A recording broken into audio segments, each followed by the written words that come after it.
Party 6 ತಂಡಗಳಲ್ಲಿ ರಾಜ್ಯದ ಬರಪೀಡಿತ ಪ್ರದೇಶಗಳ ಅಧ್ಯಯನ ಮಾಡ್ತಾ ಇದೆ. ಇವತ್ತು ನಮ್ಮ ತಂಡ ರಾಯಚೂರು ಮತ್ತು ಕೊಪ್ಪಳ ಜಿಲ್ಲೆಯ ಪ್ರವಾಸವನ್ನು ಮಾಡ್ತಾ ಇದ್ದೀವಿ.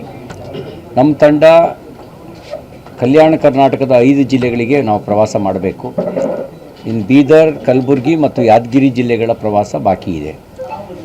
ನಾವು ಬೆಳಗ್ಗೆ ರಾಯಚೂರು ಜಿಲ್ಲೆಯಲ್ಲಿ ಪ್ರವಾಸ ಮಾಡಿದಾಗಲೂ ಕೂಡ ಅಲ್ಲೂ ವಾಡಿಕೆಗಿಂತ ಕಡಿಮೆ ಮಳೆಯಾಗಿರೋದು ಕಂಡುಬಂದಿದೆ.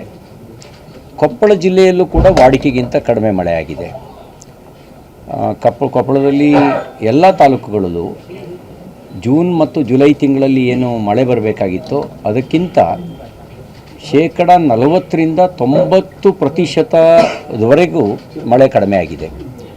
ಇದರ ಪರಿಣಾಮ ತೊಗರಿ ಬೆಳೆ ಬಿತ್ತಿದವರು ಬೆಳವಣಿಗೆ ಕಾಣದೆ ಸೊರಗಿ ಹೋಗಿರೋದನ್ನು ನಾವು ನೋಡ್ಬೋದು. ದೊಡ್ಡ ಪ್ರಮಾಣದಲ್ಲಿ ತೊಗರಿ ಬೆಳೆ ಬಿತ್ತಿದಂಥ ರೈತರು ಸಂಕಷ್ಟಕ್ಕೆ ಒಳಗಾಗಿದ್ದಾರೆ.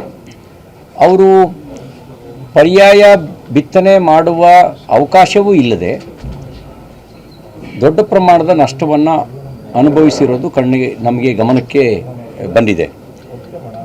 ನಾನು ಈ ಬರಗಾಲಕ್ಕೆ ಸರ್ಕಾರ ಕಾರಣ ಅಂತ ಆರೋಪ ಮಾಡೋದಿಲ್ಲ. ಎಲ್ನಿನೋ ಎಫೆಕ್ಟ್ನಲ್ಲಿ ಭಾರತದ ಕೆಲವು ರಾಜ್ಯಗಳಿಗೆ ಬರಗಾಲ ಕಾಡಬಹುದು ಅನ್ನುವಂಥ ಮುನ್ಸೂಚನೆಯನ್ನು ಈಗಾಗಲೇ ಹವಾಮಾನ ಇಲಾಖೆ ಕೊಟ್ಟಿತ್ತು. ರಾಜ್ಯದಲ್ಲಿ 180 ತಾಲೂಕುಗಳಲ್ಲಿ ವಾಡಿಕೆಗಿಂತ ಮಳೆ ಕಡಿಮೆ ಬಿದ್ದಿದೆ ಅನ್ನುವಂಥ ಅಂಕಿಅಂಶಗಳನ್ನು ಹೇಳ್ತಾ ಇದ್ದಾರೆ.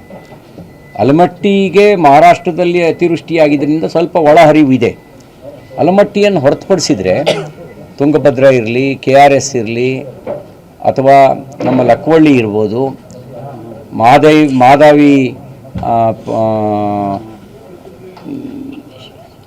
ಅದು ಇದರ ಎಲ್ಲಮ್ಮನ ಸವದತ್ತಿ ಅಲ್ಲಿ ಕಟ್ಟಿರುವಂಥ ಮಲಪ್ರಭಾ, ಅವು ಯಾವುದರಲ್ಲೂ ಕೂಡ ಒಳಹರಿವಿಲ್ಲ, ಡ್ಯಾಮ್ಗಳಲ್ಲಿ ನೀರಿಲ್ಲ. ಇದು ಕೊರತೆ ಕಾಣ್ತಾ ಇದೆ. ಇಂಥ ಸಂದರ್ಭಗಳಲ್ಲಿ ಈ ವಿಷಯವನ್ನು ನಾವು ರಾಜಕಾರಣ ಬಳಕೆ ಮಾಡಿಕೊಳ್ಳೋಕ್ಕೆ ಬಯಸೋದಿಲ್ಲ. ಸರ್ಕಾರಕ್ಕೆ ಕೆಲವು ಸಲಹೆಗಳನ್ನು ಕೊಡಲಿಕ್ಕೆ ಬಯಸ್ತೇವೆ. ಮೊದಲನೇದಾಗಿ ಸರ್ಕಾರ ಬರಪೀಡಿತ ತಾಲೂಕು ಮತ್ತು ಜಿಲ್ಲೆಗಳನ್ನು ತಕ್ಷಣ ಘೋಷಣೆ ಮಾಡಿ.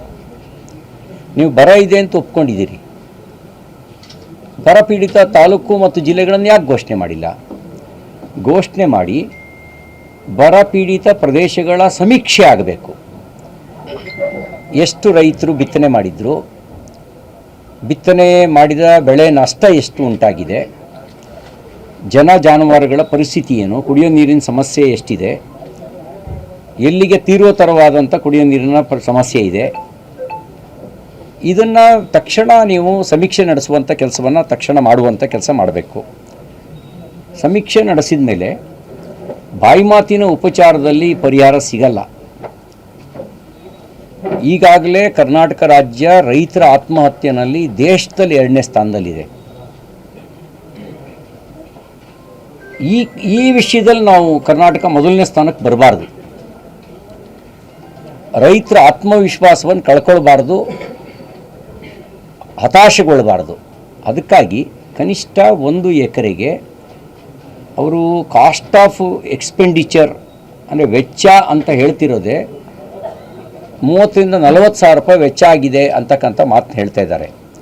ನೀವು ವೈಜ್ಞಾನಿಕ ರೀತಿಯಲ್ಲಿ ಒಂದು ಸಮೀಕ್ಷೆ ನಡೆಸಿ ಅವರು ಬಿತ್ತನೆ ಬೀಜಕ್ಕೆ, ಗೊಬ್ಬರಕ್ಕೆ, ಶ್ರಮಕ್ಕೆ ನಾವು ಎಷ್ಟು ಪರಿಹಾರವನ್ನು ಕೊಡ್ಬೋದು ಅದರ ತಯಾರನ್ನು ಮಾಡಬೇಕು. ಏನೇನು ಹತ್ತಿಗೆ ಎಷ್ಟು ಪರಿಹಾರ ಕೊಡಬೇಕು, ತೊಗರಿಗೆ ಎಷ್ಟು ಪರಿಹಾರ ಕೊಡಬೇಕು, ಜೋಳದ ಬಿತ್ತನೆ ಮಾಡಿದರೆ ಎಷ್ಟು ಪರಿಹಾರ ಕೊಡಬೇಕು, ಈ ರೀತಿ ಸಜ್ಜೆ, ನವಣೆ ಇದರ ಬಿತ್ತನೆ ಮಾಡಿದರೆ ಎಷ್ಟು ಪರಿಹಾರ ಕೊಡಬಹುದು ಅನ್ನುವಂಥ ಒಂದು ಸಮೀಕ್ಷೆಯನ್ನು ಮಾಡಿ ಅದರ ಪರಿಹಾರವನ್ನು ಕೊಡಬೇಕು.